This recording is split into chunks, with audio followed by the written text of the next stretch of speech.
এবার পুরুলিয়াতেও ট্যাবের টাকা গায়েব। টাকা গিয়ে ঢুকলো ভিন জেলার অ্যাকাউন্টে। ঘটনাস্থল পুরুলিয়ার জঙ্গলমহলের বান্দোয়ানের ঋষি নিবারণচন্দ্র বিদ্যাপীঠে। জানা যায়, বেশ কয়েকদিন আগে দ্বাদশ শ্রেণীর এক পড়ুয়ার ট্যাবের টাকা তার ব্যাংক অ্যাকাউন্টে না ঢোকায় স্কুল কর্তৃপক্ষ বিষয়টি ঊর্ধ্বতন কর্তৃপক্ষকে জানান। সেখান থেকে স্কুল কর্তৃপক্ষ জানতে পারে যে ওই পড়ুয়ার টাকা ভিন জেলার অ্যাকাউন্টে ঢুকেছে।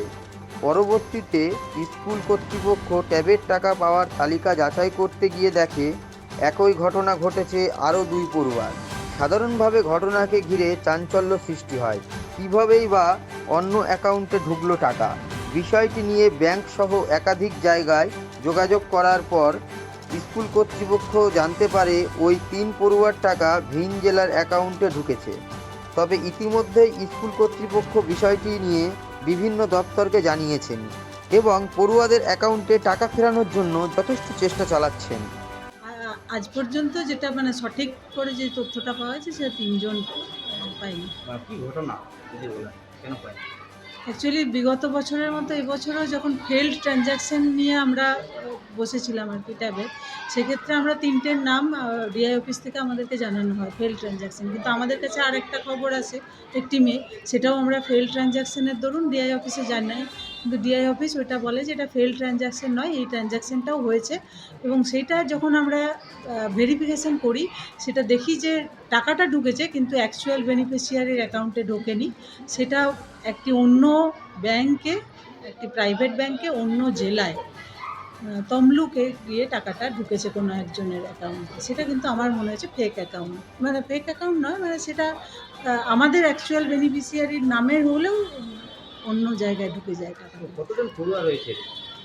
আমাদের এরকম পরবর্তীকালে আমরা যখন আবার ভেরিফিকেশান করি এবং ডিআই অফিস থেকেও আমাদেরকে এটা জানানো হয় যে আপনারা আরেকবার এটা চেক করুন আপনাদের লিস্টে, তখন আরও 2 জন দেখা যায় এবং তাদের সাথে আমরাও যোগাযোগ করি। তারপরে তারা অ্যাপ্লিকেশন করে, তারা বলে যে ছুটি ছিল তাই আমরা যোগাযোগ করতে পারিনি। তারপরে তারা আবার অ্যাপ্লিকেশন দিয়েছে তাদের এরকমই, এবং প্রতিটি ক্ষেত্রেই দেখা যাচ্ছে যে অন্য জেলায় টাকাটা ঢুকেছে। তো আপনারা অ্যাকচুয়াল বেনিফিশিয়ারি বিষয়টা জানিয়েছেন? বিষয়টা সর্বত্র যেখানে যেখানে জানানো দরকার সর্বত্র জানানো হয়েছে। প্রথম ডিআই অফিস, তারপরে কনসার্ন ব্যাঙ্কগুলোতে যোগাযোগ করা হয়েছে, মেল করা হয়েছে, অ্যাকাউন্ট ফ্রিজ করার কথা বলা হয়েছে এবং ব্যাংক থেকেও সেটা চেষ্টা করা হচ্ছে। আমরা চেষ্টা করেছিলাম যদি ওইভাবে রিভাইভ করা যায়, কিন্তু এখনও পর্যন্ত সেভাবে রিভাইভ হয়নি, কারণ যে অ্যাকাউন্টে টাকাগুলো ঢুকে গেছে তারা সেই ব্যাপারে এখন আর ডিটেলসগুলো জানাতে চাইছে না। ফলে টাকাগুলো আমরা জানতে পারলেও কিন্তু ফ্রিজ করা হয়েছে হয়তো, কিন্তু টাকাগুলো রিভাইভ হয়নি। এবারে ডিআই অফিস এবং কনসার্নড অথরিটি সিদ্ধান্ত নিয়েছে যে এদের অ্যাকাউন্টে রিক্রেডিট করা হবে টাকা। তো আমরা ধরে নিচ্ছি যে এরা টাকা পেয়ে যাবে।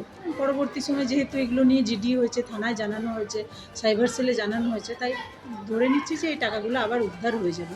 যে অন্য অ্যাকাউন্টে যেগুলো ঢুকে গেছে সেগুলো বার করে নিয়ে সঠিক বেনিফিশিয়ারি টাকা পেয়ে যাবে। এবং এ ব্যাপারে যে ডিআই অফিস যথেষ্ট হেল্প করছেন, পুরুলিয়া ডিআই অফিস আমার কাছে।